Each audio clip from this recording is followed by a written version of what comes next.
കേരളം മുഴുവൻ ഉറ്റുനോക്കുന്ന സംഭവം നടന്നത് കീശേരിയിലാണ്. ക്ലസ്റ്റർ ഉപരോധത്തോടനുബന്ധിച്ച് നടന്ന സമരത്തിൽ നമ്മുടെ നിർഭാഗ്യത്തിന് ഒരു മാസ്റ്റർ മരണപ്പെടുകയുണ്ടായി. അഗസ്റ്റ് മാസ്റ്റർ മരണപ്പെട്ടപ്പോൾ ആ മരണം മുസ്ലിം യൂത്ത് ലീഗിന്റെ പ്രവർത്തകന്മാർ അദ്ദേഹത്തെ ചവിട്ടി കൊന്നിട്ടാണ് അദ്ദേഹം മരണപ്പെട്ടത് എന്നുള്ളതാണ് നാട് നീളെ ഗവൺമെന്റും അതുപോലെ തന്നെ CPM-ഉം അവരുടെ പോഷക സംഘടനകളും അധ്യാപക സംഘടനകളും NGO സംഘടനകളും ഒക്കെ പറഞ്ഞത്. അതിന്റെ അടിസ്ഥാനത്തിൽ സംസ്ഥാനത്തൊട്ടാകെ NGO-കാരുടെ ഒരു പണിമുടക്കും നടന്നു.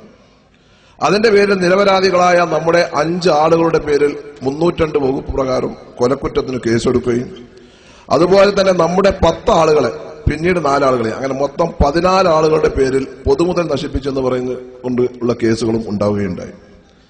അങ്ങനെ നമ്മുടെ 2 ആളുകൾ ആദ്യം 2 ആളുകൾ ഈ സംഭവം നടന്ന അന്ന് രാത്രി പോലീസ് റെയ്ഡ് നടത്തി പിടിക്കുകയും പിന്നീട് 3 ആളുകളെ നമ്മൾ കോടതിയിൽ ഹാജരാക്കുകയും ചെയ്തു. അങ്ങനെ 5 ആളുകൾ കൊലക്കേസ് പ്രതിയാവുകയും 1 മാസം ജയിലിൽ കിടക്കുകയും ഉണ്ടായി. ഇങ്ങനെ ഒരു സംഭവം നടന്നോ ഇല്ലേ എന്നുള്ളത് എനിക്കും നിങ്ങൾക്കും നന്നായി അറിയാം.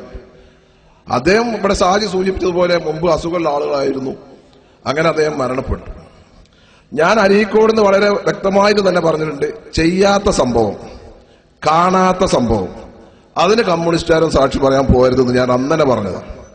ശങ്കരപ്പണിക്കർ പോയാൽ കാല് വെട്ടുന്നു ഞാൻ അന്ന് പറഞ്ഞിട്ടുണ്ട്. അത് ഞാൻ ഇപ്പോഴും ആവർത്തിക്കുകയാണ്. ഒരു കാര്യം വളരെ വ്യക്തമായിട്ട് തന്നെ പറയാം, കീശേരിയിലെ 5 മുസ്ലിം യൂത്ത് ലീഗിന്റെ പ്രവർത്തകന്മാരാണ് ആ 302 കേസ് പ്രതി. ഇവിടെ ആലിഞ്ചോട്ടിലുള്ള ഒരു കമ്മ്യൂണിസ്റ്റുകാരനുണ്ട്, ഒരു മാർക്സിസ്റ്റ് പാർട്ടിയുടെ മെമ്പർക്ക് കുട്ടികളെ പേര് കൊടുക്കുന്നത്. വളരെ കരുതി നിന്നോണ്ടേ, കാരണം അത് ലിസ്റ്റ് കൊടുക്കണ പോതി ഇതിൽ കഴിയും.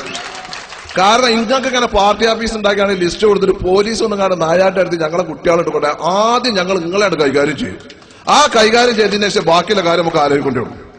അതുപോലെ തന്നെയാണ് ഈ കേസിന് സാക്ഷി പറയാൻ ഇനി 3 ആളുകളെ തിരിച്ചറിയാൻ വേണ്ടിക്കാണ്ട് ഒരു വിജയൻ എന്ന് പറഞ്ഞ ഒരാൾ കൂടി പേര് കൊടുത്തിട്ടുണ്ട്. ആ വിജയനും ഒരു അധ്യാപകനാണ്. അധ്യാപകനോട് ഞാൻ പറയാം, ഇത് പോയിക്കാട് പറയായിരിക്കും, തിരിച്ച് കൊണ്ട് പെരുകത്തൂല അതിന്റെ കാര്യത്തിൽ യാതൊരു സംശയം ഉണ്ടാവില്ല. ഈ കേസിനെ സംബന്ധിച്ചിടത്തോളം എറണാകുളം നിയോജകമണ്ഡലം മുസ്ലിം ലീഗ് കമ്മിറ്റി ഒരു തീരുമാനമെടുത്തിട്ടുണ്ട്.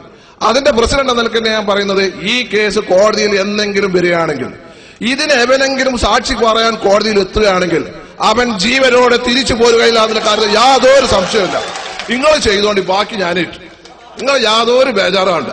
ഇനി പോലീസുകാരോടൊരു കാര്യം പറയാം, ഇങ്ങളുണ്ടല്ലോ ആരെങ്കിലും വന്നിട്ടാണ് രാത്രി 2:30 മണിക്ക് 3 മണിക്കുള്ള ആ റെയ്ഡ് ഉണ്ടല്ലോ, ആ പരിപാടി നിങ്ങൾ നിർത്തിക്കോണം. ഈ നിർത്തിയിട്ടില്ലെങ്കിൽ ഞങ്ങളെ സ്ത്രീകളും ഞങ്ങളെ കുട്ടികളും ഞങ്ങളും കൂടി നിങ്ങളെ കൈകാര്യം ചെയ്യും. അതിന് യാതൊരു